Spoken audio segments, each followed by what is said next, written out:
The Twilight Zone, which originally aired from 1959 to 1964, stands as one of television's most influential anthology series, blending horror, science fiction, and psychological drama into thought-provoking standalone stories. Created by Rod Serling, the series uses surreal and often unsettling scenarios to explore real-world themes like paranoia, identity, and human nature.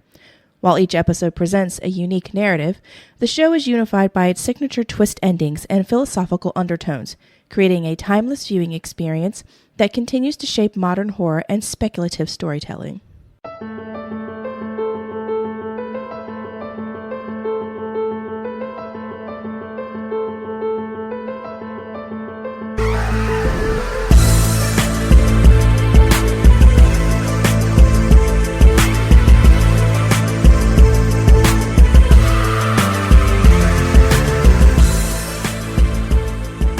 What's going on, everybody, and welcome back to another episode of So You Like Horror. I like to add that pause there because there is a comma, so I know how things work in English language.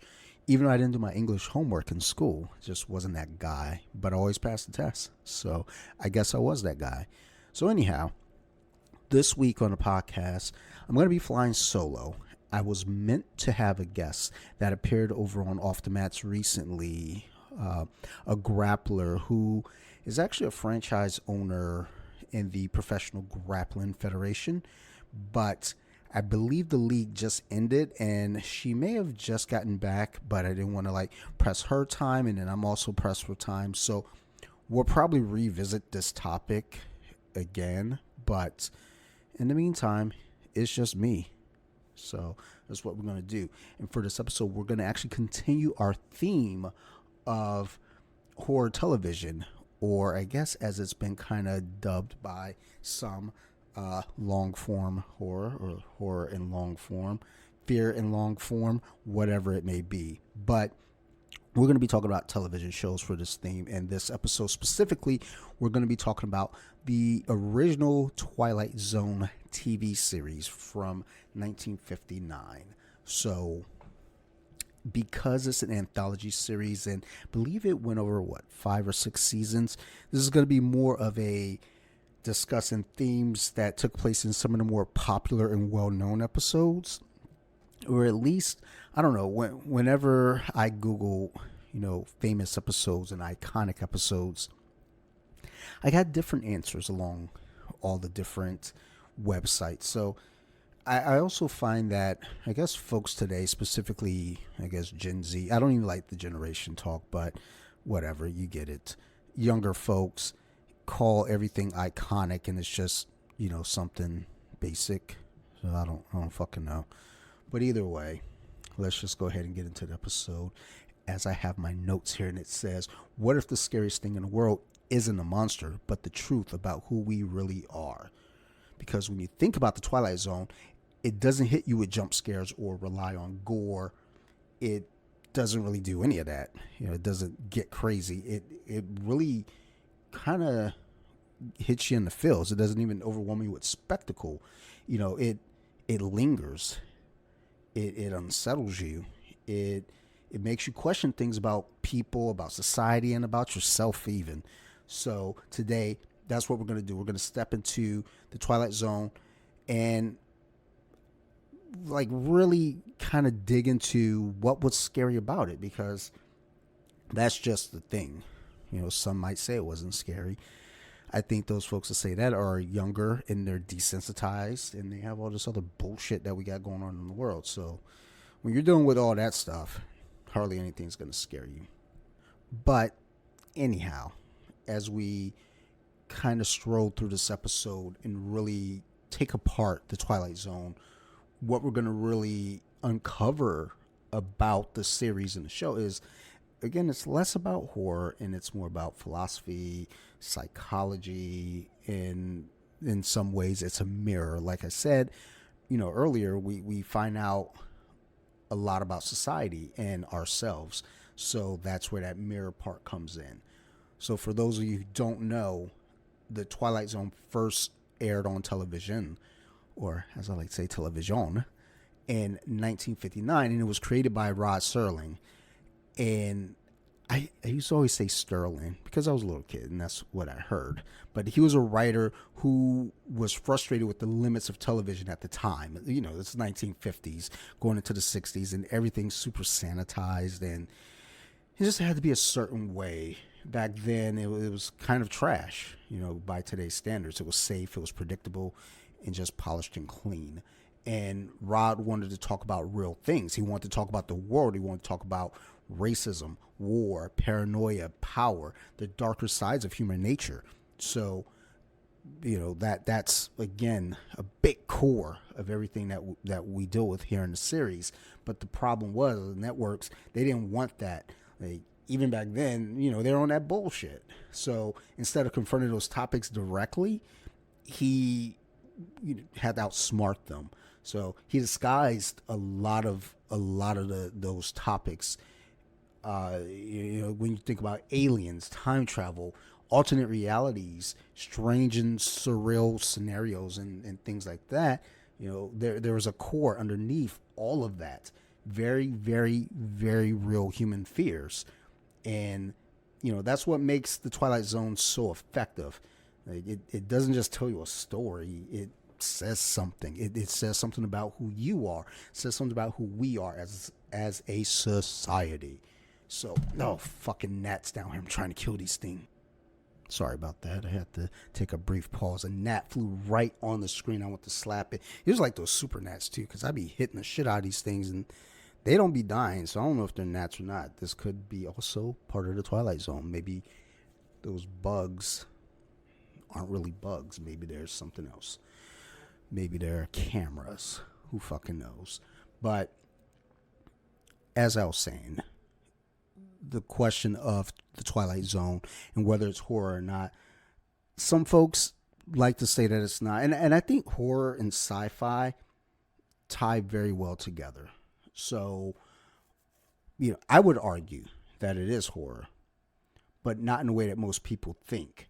This, again, it's not about monsters chasing you, because whenever that conversation comes up about what's horror, I have folks telling me, you know, well, that's not horror. This isn't horror. This is horror. And a lot of times people who even talk like that, I don't even think know if they know, you know, if they even understand what they might think what horror is. I think for a lot of folks, horror is a slasher or a ghost story or, you know, Jason or Freddy or anything like that. But the Twilight Zone kind of, again, takes it to a different level, takes it to a different portal. And like I said, it's not about monsters chasing you. You know, this is about people. One of the scariest things that I saw in the movie was in the 2005 version of War of the Worlds, when Tom Cruise and his kids are in the van and they get surrounded by a mob and they start attacking the car. And I remember this was like the first time that it really clicked that people are fucking scary. So that's, again, what the Twilight Zone kind of addresses. You know, it addresses the fear of losing control. It addresses the fear of not understanding reality. It addresses humans as you know, the fear, like Scooby-Doo. Those are, you know, the real monsters are the people. So the fear that people like you and I, you know, these things like are much scarier than most things that we see on modern film, I think. Again, the Twilight Zone, you know, just like Scooby-Doo, the monsters are us. Always us. And the way I want to explore that today is through a handful of these episodes. And as always, I like to follow themes. I like to explore what themes are. So the first theme that comes up is paranoia and mob mentality. And I want to start there because that shit is real. Like, and we see that nowadays in the world. In the world that we're living in now, mob mentality is so fucking insane that, I don't, you know, people just believe like anything because they're told, and they run with it. But for the episode that I want to discuss here specifically, it's from season 1, episode 22, and it's called "The Monsters Are Due on Maple Street." And everything begins in a quiet suburban neighborhood, but then the power goes out and then strange things start to happen. And almost immediately suspicion creeps in. Everybody gets nervous and they start kind of pointing the fingers and questioning each other. Neighbors start like accusing each other and then they start turning on each other. And what you realize very quickly is that the real danger isn't whatever caused the outage.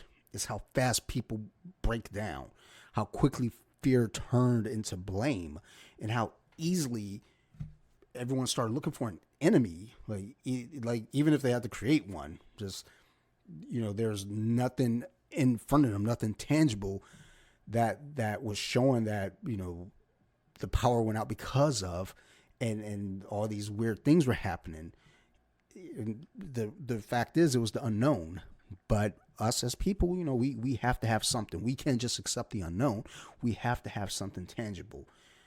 And our reactions become the real fear. And it turns out at the end of the episode, there's these cats sitting way up yonder, fucking with the lights.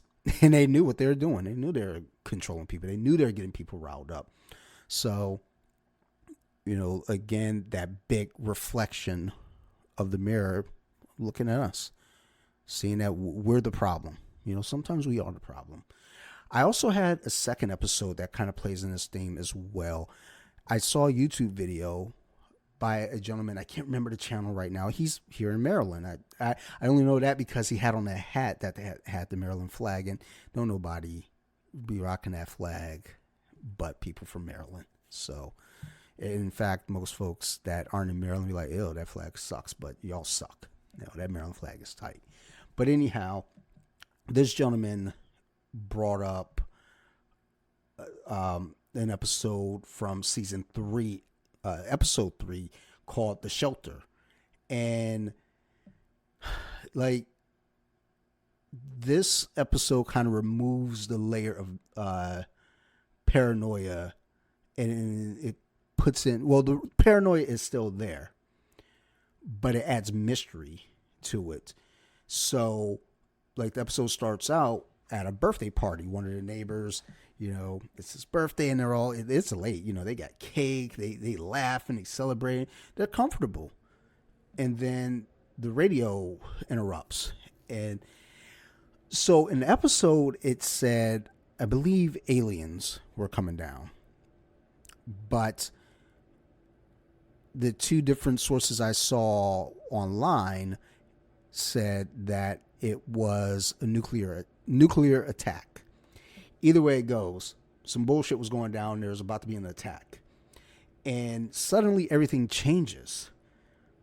The neighbor who everybody was kind of clowning, and I don't know if they necessarily, I don't recall if they do it here directly in the episode, but there's a neighbor named Bill, and he has a fallout shelter.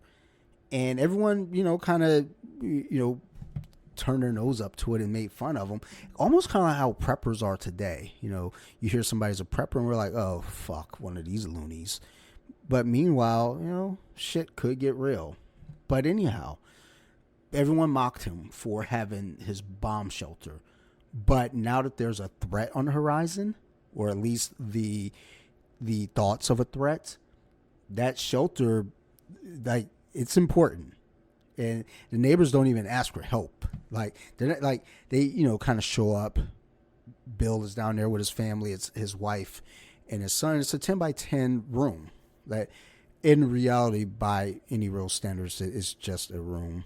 Like, he has a basement, but he has a shelter beneath the basement, because as the neighbors come a knocking, they're like, hey, let us in, man. And, some of the houses don't even have basements, because this is during the period of, new houses coming up, and a lot of those houses didn't have basements. And Bill was like, nah, I mean, y'all can hang out in my basement, but my shelter only has room for us 3 here. So, nah, man, sorry. Like, we got enough water for us, enough food for us, enough space for us, enough air for us. Y'all can chill in the basement. But, more people started kind of coming through. And like I said, they weren't really asking for help. They're kind of demanding that you help. They were justifying turning on each other out there too. One of the other neighbors, you don't necessarily hear them say what ethnicity or his background or whatever it is, but they kind of point out like, hey, like, essentially you're not white. And like, I guess given the times, it was probably Jewish, perhaps. I don't know. I'm not sure how that all works. But, a scuffle breaks out over that. So, again, human reaction, human paranoia, human fear. And eventually they're willing to break down the door to this shelter in order to survive, which, again, kind of my point, they just ripped that door down like there was nothing. So if there was really a bomb, they're all Fucksville anyway. But the point is, there are no aliens, no twist-driven illusion, just fear, and what it makes people do. And eventually they find out, oh, the president just announced it was a false alarm. Like, everyone's good, everyone's safe. Now, meanwhile, they done already ripped Homeboy's door up. They done bum rushed the spot. They going in there, and they're like, "Oh man, shit, my bad. Like, we'll pay for the damages. We'll pay for the door." And Bill was like, "Yeah, I don't. Yeah, you want to pay for the damages, but I think there are other damages here. We saw your real character. I mean, you punch Homeboy over there. He ain't even apologized to the dude that he punched. They're like, it was rough. And it just shows that if survival's on the line, what happens, to morality? Motherfuckers don't really care. Bill wants to protect his family, and the neighbors want to save theirs. And it all makes sense, right? But somewhere in that space, civility disappears. So friendships end, or friendships get kind of stressed. Humanity starts to crack, and, it turns out there was nothing. It was a false alarm, which means everything that, happened in this episode, that's who they really are. And that's what makes The Shelter one of the more realistic and more disturbing episodes, I think, because it doesn't really rely on imagination. It relies on recognition. So, those cats, they don't really fuck with you until, I guess they fuck with you until it's time to show that they don't fuck with you. So the second theme that I want to address is identity and perception, or self-perception, I guess. And this is one of those episodes here that I see it everywhere, or I don't want to say everywhere, but whenever I would see Twilight Zone and images come up, this would always come up. It was an episode called "In the Eye of the Beholder," and this was in season 2, and it was episode 6. And there's a woman who undergoes repeated plastic surgeries because she's considered disfigured. Her face, you don't see it at all the entire episode. She's wrapped up in bandages. Everyone's face is kind of hidden to some degree, or to all degrees. The doctors speak about her like she's a problem that needs to be fixed. And, when the reveal comes, it's a forced confrontation with the question of, what if normal is just a matter of perspective? In this episode, it kind of breaks down that ideal of, beauty standards, and again, self-actualization, I guess. No one in that system believes that they're like doing anything wrong either. The doctors think, what they're doing is right. The woman whose face is bandaged, she thinks she's in the right. The doctors believe they're helping. And that's what kind of makes this a little unsettling, because it reflects something that's real.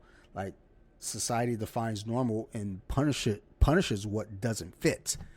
And, when you take the bandages off the woman, she's what we would consider like beautiful. She's fine. And then the big reveal comes when you see all the doctors and their faces all what we would look at disfigured in comparison to hers, especially. It's like, oh my God. And then her husband comes over and he looks quote unquote normal by her standards, and it's all this crazy shit show. But the big theme there is self-perception and identity, and who's really the monster. Is it the doctors, or is it the people who have this standard of like, hey, I have to look like this to be beautiful? So perplexing questions. So my third theme comes up as isolation. And my wife watched this episode with me, and I don't recall the episode, but she really liked it, and she remembers it very well. She kept calling it the bookworm episode, and I was like, I don't know what the fuck you're saying. But it turns out that the character in the episode, he's a bookworm. And this episode is called Time Enough at Last. And I thought I had to know as to which episode it was. But anyhow, there's a man who he likes to read. He's at work. He's a bank teller, and while he's on the clock helping customers, he's reading. He's always reading. He gets called into the office with his supervisor, who's scolding him for reading. He goes home and he's married to Helen. I only bring that up because we just watched Night of the Living Dead earlier in the day, and the folks that were in the cellar, the wife, her name was Helen too, because it was a popular name back in the 1950s and what have you. But anyhow, Helen kept kind of fucking with them about reading. He hid books around the house. He had a book hidden in his cushions of his chair, and he found it. He was excited, and it turns out that Helen found the book and she crossed out all the words. So this dude, all he wanted was to be alone and just read. And on his lunch break, I believe, at work, he goes into the vault and there's an explosion or something. This is during those times, so there's always the constant fear and belief that someone was going, Hiroshima and Nagasaki us as well. So, like lots of episodes have this kind of theme going along with it. But he goes into the vault, he comes out, and everything's destroyed. And he's the only one left. Like, the world ends. And yeah, he has all the time in the world now that he could ever want. It sounds peaceful. It's exactly what he asked for, right? No disturbances. But then it isn't. Because that isolation that he wanted, that alone that he wanted, isn't exactly freedom. It's emptiness, really. It's him, he loves to read. He loves to talk about what he reads about. And he doesn't get the opportunity to do so. There's no one there. And then the real fucked up thing, the real, just disrespectful thing really is his glasses, break. So now he's got all the time in the world, no interruptions on his reading, all the books in the world. He organized everything. He had them stacked up. I'm going to read these books on Mondays and these books on Tuesdays and these books on Wednesdays. And then his glasses broke. And I can see without my glasses. I can read without my glasses. I can live without my glasses. I can function. But homeboy in this episode could not. He had everything he wanted: time, silence, access to knowledge, and just like that, it was all taken away. So, what he thought would bring happiness actually becomes something entirely different. Because that solitude without anyone to discuss your books with, that's not peace. And then the fact that he can't read now because he ain't got no glasses. I just feel like I don't think they shattered. I think the lenses just fell out of the frame. So I feel like you could still kind of get away, but it was 1959, so they're a little dramatic if you ask me. So anyhow, that was isolation. Just again, another fear, and especially in the times. So I think that's something we have to take into account as well, as the times when people watch Twilight Zone now and they say, oh, that's not scary. We have to think about what it was like during those times as well, because that's why I think it's a little harder to scare people today, because again, a lot of us are desensitized. So another, I believe, well-known episode is Nightmare at 20,000 Feet. And this one actually has William Shatner in it, Captain Kirk. So for this one, the theme plays with perception versus reality. And in this episode, it's in season 5, episode 5. A man, being Bill Shatner, is recovering from a nervous breakdown. And they kind of set the stage for you early on. They let you know that he sees things, that may not actually be there. And in this episode, he believes he sees something on the wing of the plane. He sees like a little gremlin, and the gremlin's tearing at the engine, and no one else sees it, seemingly. And, the question is it really there? Like, is he right? Or is he losing his mind? And what makes the episode works is, like, from the very beginning, his credibility is kind of already put into question. Again, this guy's coming off a mental breakdown or nervous breakdown. So, his past is kind of working against him. So even if he is telling the truth, no one's going to believe him. His wife's like, yeah, okay, sure. You're drunk again, Grandma. Go take a nap. It's kind of one of those things. And that's where the horror kind of lies, because, like, that reality isn't just what exists. Like, it's what can be proven. So again, he believes there's something out there, and no one else believes him. And I believe, he gets a hold of a gun and, shoots at the window or gets out there or something. And it does turn out that there were markings on the wing of the plane. And, the question becomes, was he really, telling the truth? Like, or it's not even a matter of telling the truth, because to him, he believed it was true. He believed that there was something out there. But the question is, like, was there really something out there? Or was he, losing his shit? Like, it does, it just seems like there was something there, but it doesn't even matter. He's already been dismissed. And that's, again, part of that perception versus reality. That's the fear is, like, the creature wasn't the issue. The idea that you can be right and do all the right things, but still be completely alone. So that there's another twist there. And people, just especially at that time, were quick to, like, just kind of, like, dismiss anything that didn't seem like it fit with the societal norm. This was during a time where, they're still doing fucking lobotomies on a regular.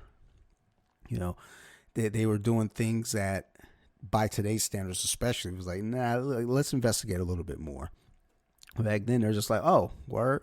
It's like, if a woman,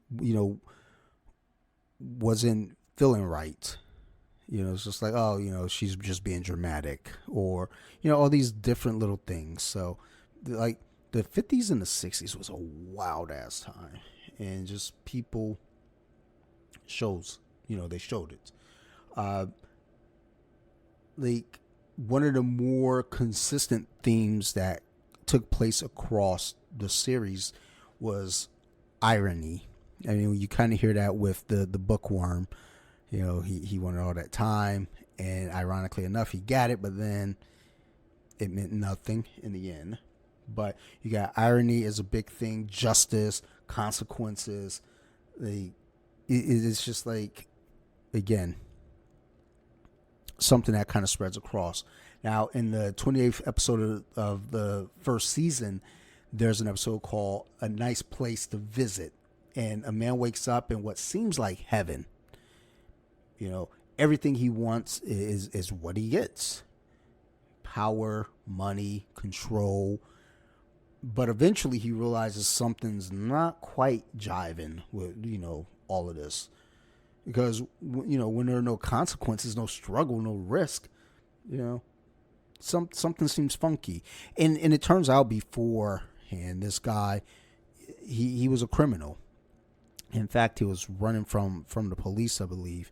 He tried to jump a fence and he fell and was seemingly dead. So that's why it seems like, oh, this guy is probably in heaven, but it's not heaven, you know. In fact, I'm pretty sure the I guess not narrator, I guess the guide in the episode with him, as he's asking for all these things, kind of explains to him that you're not in heaven. In fact, you're in another place. And you know, it seems kind of weird because it's like, oh, he's getting everything he wants, but then he starts to realize, wait a minute, this isn't actually what I want, you know. And the show constantly takes desire and it turns it into punishment, you know. And that's one of those things where it's like, careful what you wish for type mindsets as well. And I know that plays a lot heavier in you know, the olden days, if you will. Like nowadays, it's still relevant, but people find workarounds. It's like, hey, I want to be a millionaire. It's like, yeah, but careful what you wish for. You know, the curse of the lottery, shit like that. People win the lottery and all these bad things happen. It's like, I'm going to win the lottery and I'm just going to like not do shit. You always see the TV shows, people win the lottery and all the dumb shit that happens. But it's not a curse. It's just that the people that won the lottery are fucking morons. So, you know, that kind of plays into that as well. Because I've seen a few stories where people won the lottery and they were super chill. They just disappeared. They got quiet. And I was like, nah, man, we're not doing that. But some of the other memorable episodes that kind of pops up, you know, you get the episode To Serve Man. And The Simpsons actually covered this in their Treehouse of Horrors. Ooh, that should be one we should probably talk about later in the year. Probably around Halloween, I would imagine. But it's where, in the Simpsons episode, they're dealing with the aliens. And I believe Lisa finds the cookbook and it says how to cook humans. And then they blow the dust off. It's like how to cook 4 humans. And they blow more dust off. It's like how to cook 40 humans. And it just keeps escalating.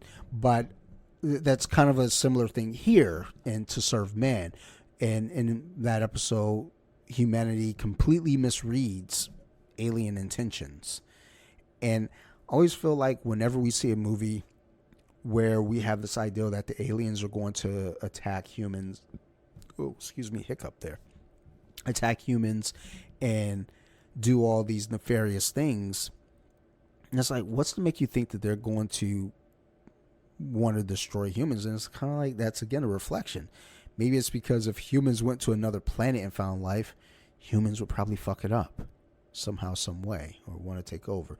You know, we always project our worst feelings and worst thoughts onto others. So, you know, you have that. And then there's also It's a Good Life, where a child with absolute power, basically he's able to control reality through fear. And again, that's just one of those things. You know, you let a little kid of all beings have absolute power. Oh my stars, that's a nightmare. Anyone really, like really, a child might not be that bad until the child starts to really, like, it's like you think about the movie Chronicle with Michael B. Jordan and Dane DeHaan and the other white guy, and how, you know, once they start getting powers, 2 out of the 3 were actually pretty chill with their powers, just, you know, doing basic tricks and having fun. But Dane DeHaan, the introvert, he kind of took it to another level and started hurting people. And it became kind of this thing, like once he realized what he's capable of. You think about Brightburn as well as another example of, you know, a child with power. And then once they realize, like, oh shit, like I can do this. So It's a Good Life. In that episode, a child has, you know, reality altering powers, which is fucked up. Let's like the Scarlet Witch. Yo, don't let that chick get drunk either, and then let her just do fucking parlor tricks and like changing the world. Wild times.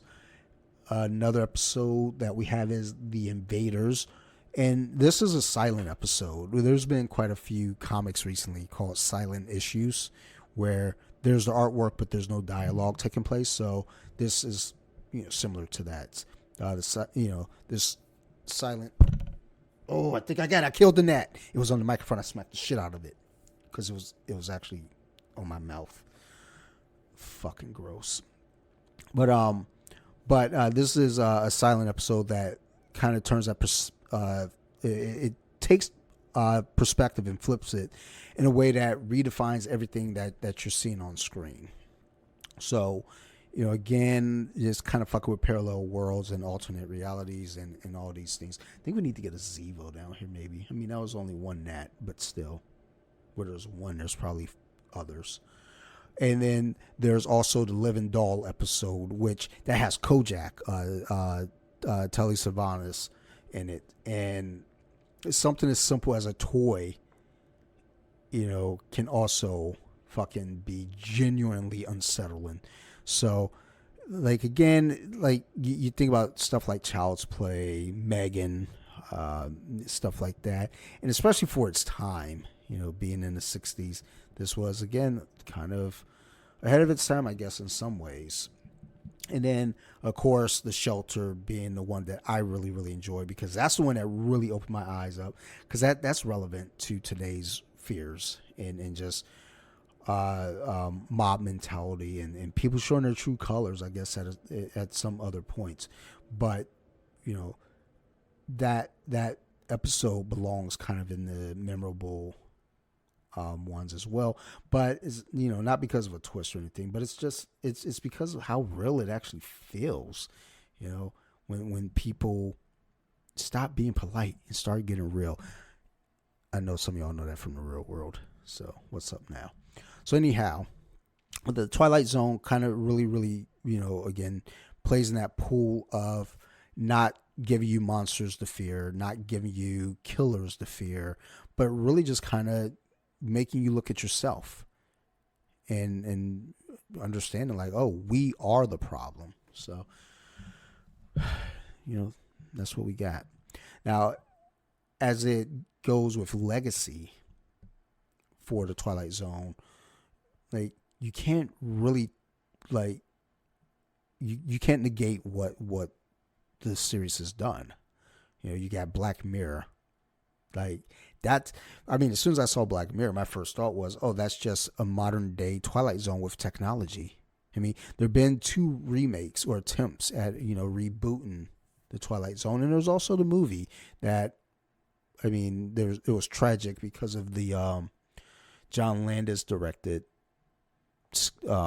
segment, but it was still, as an overall, a good movie. Even the changes that they made, to kind of clean up what took place there. But yeah, like the Twilight Zone, like Black Mirror, like that's, essentially the same thing, just in modern times. It uses like genre storytelling to explore real fears, but more so, especially this day and age, technology, becomes kind of that boogeyman, and it still plays with identity in society as well, but the technology part is super heavy-handed. And even if you want to, like, kind of go back a couple episodes here, Are You Afraid of the Dark? It follows that same blueprint, short stories, big ideals, but lasting impact. And because what Twilight Zone, kind of did, they proved that horror doesn't need scale. It just needs meaning. So, we have episodes of Are You Afraid of the Dark that really stood out because, might not have even been scary, but it might have, like, given a good, poignant lesson. I don't even know what poignant means. I just want to say it. Like, it was there on my mind. I was like, say poignant. But sometimes the best episodes are the ones that have that lasting effect because it makes you think about it later. Like, I always say that with horror movies. I'm not scared of a lot of, like, movies that are, like, again, killers and slashers and stuff like that, but those shits that make you sit there and think in the middle of the night. Home invasion films will always fuck with me, and for whatever reason, Hell House LLC terrifies me, but I still turn it on, and I'm probably going to put it on tonight, and I'm probably not going to finish it because I don't know why, but that movie scares me. So, whatever. I love the pain, I guess. But yeah, essentially, Twilight Zone at its core, it's about people, not monsters. It's about fear. The basic kind that doesn't disappear when you turn the show off. It's like I said, it's that shit that makes you think later on. It's that fear that stays with you because it forces you to look at something uncomfortable. Not what's out there, but, what's already kind of right in front of us. So, there you have it. With this being a solo episode, we kind of run things a little short. Get out of here under an hour. But I want to ask y'all, if you're out there listening, if you're familiar with the show, if you're familiar with the series, what's your favorite episode? And if you got Tubi, which I know y'all, it's free, y'all. It's out there. It's free. Go fuck with Tubi. All of Twilight, the whole series is on Tubi. It's on Paramount, but it's kind of broken up, and it doesn't give you the full, I don't think the first 3 episodes are on there. I believe that bookworm episode actually, I believe, was episode 4 of season 1. Now that I think about it, because that was the first one that came up. But yeah, let me know what's your favorite episode, and also what you think when you're watching an episode and you really enjoy it. What does that say about you? So that's it. I'm gonna go ahead and wrap this bad boy up. So as always, to you all listening, thank you. If y'all got any questions, concerns, criticisms, anything, feel free to reach out. You can always find me at So You Like Horror on Instagram, where all the words are separated by underscores. So You Like Horror. Or you can email me. I prefer that you don't, but you can. I'll see it eventually. I do check it a couple times a week. There's usually a lot of spam and junk mail. So email at your own risk, if you will.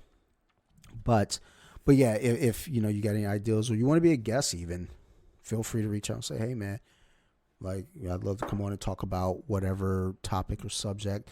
Or we've reviewed movies in the past for independent directors and even had them on as well to discuss the film and their work. So, like I said, if y'all out there, come through. We got you.